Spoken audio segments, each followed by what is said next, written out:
Phoveus was once a Monian soldier from the borders of the Lantis Mountains. His unit, consisting of 14 hardened warriors, was well known among the locals for their reckless bravery, fighting against the Abyss, using questionable yet effective methods. During one disastrous offensive by the Empire, Phoveus was forced to invoke the power of an evil god to turn the tide. Despite the lives he saved, Phoveus was branded a sinner for conspiring with a demon. On the way to his execution, the evil god attempted to take over Phoveus's body, but Phoveus took advantage of the situation to bind himself and the evil god together in a stone monolith. While the Empire still condemns Phoveus as a sinner, those on the border will forever regard him as a hero. The nameless monolith, under the crimson twilight of the Monian sky, the stench of blood wafting through the cold air, hinted at a gruesome battle not long ago. In the wagon, an obscured figure revealed himself through a gap in the cage, his armor shattered, his face mutilated, and his empty eyes glinting coldly in the moonlight. A soldier bellowed as he struck the wagon, interrupting the mumbled song. The swelling anger rushed to his face as he cursed the prisoner. We lost 13,000 good men in that battle, and what you did is akin to spitting on their graves. The wind picked up like a whetted knife. After a few moments of silence, Phoveus turned and retreated into the darkness. The voice sounded from the wagon once more, but it was not the songs of the border soldiers this time. Instead, 13 names murmured over and over again.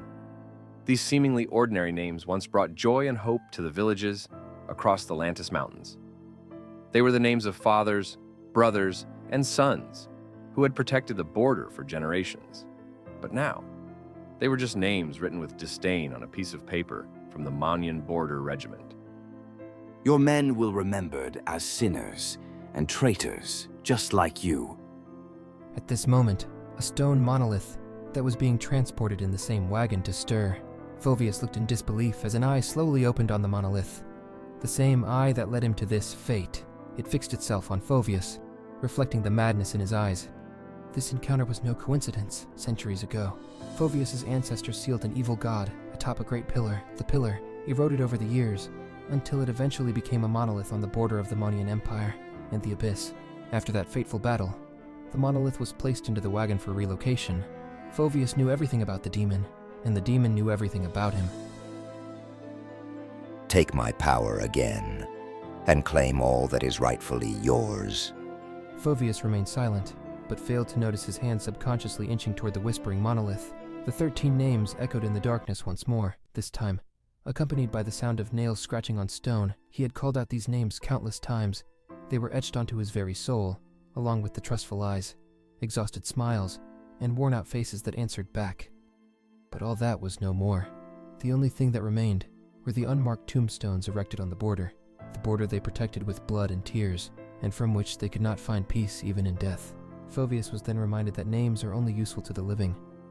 When the Abyss began, relentlessly attacking the Lantis Mountain Pass, trying to break the Empire's defensive line, a desperate Phoveus found himself in front of a giant demonic eye. He felt as if the eye was peering into his soul, searching for something.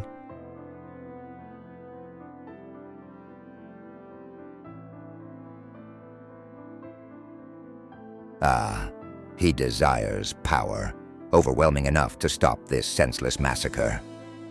Under the influence of the demonic entity, Phoveus and his men managed to soundly rout the abyssal forces that day. The trumpet of the momentary victory, along with the frustrated howls of the Abyss, was carried all the way to the center of the Empire, fueling the Empire's ambitions of reclaiming lost territory. And so, the Imperial Knight, Tigreal, was sent to the mountain pass. With a force of 13,000 soldiers, they arrived, in high spirits, with their golden armor shining in the afternoon sun. But when the fighting started, Phoveus realized that these men had lived in the light for too long and had forgotten how insidious the darkness could be. The cunningness of the Abyss and the inexperience of the Empire's field commanders caused their entire 2nd Regiment to be surrounded by the abyssal forces. Phoveus looked hopelessly at his men, still holding the line, their battered bodies refusing to fall, and he closed his eyes. He told Tigreal he would rather be cursed by the world than let another comrade become a nameless tombstone. Defying Tigreal's orders, Phoveus called out for the eye. When it appeared before him, he used his blood to break the demon's seal. A moment later, Phoveus slammed into the middle of the battlefield and began pushing back the Abyss, giving Tigreal and the remaining soldiers time to retreat.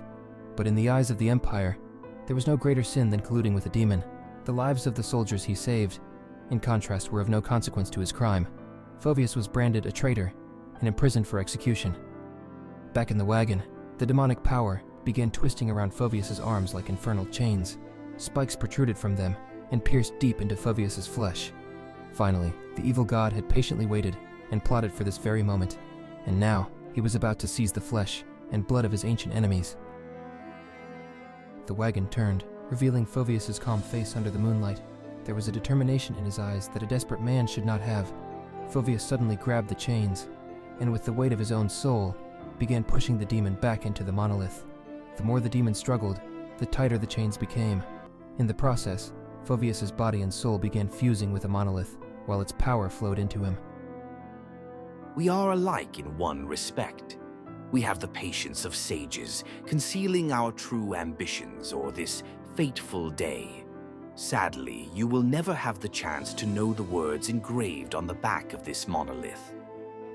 Phoveus rubbed away the dust on the monolith, revealing the ancient oath engraved upon it. Our will is your eternal shackle. The cage burst into pieces to reveal Phoveus, covered in chains and pulsing with power. With heavy steps he lumbered back towards the border, dragging the monolith behind him.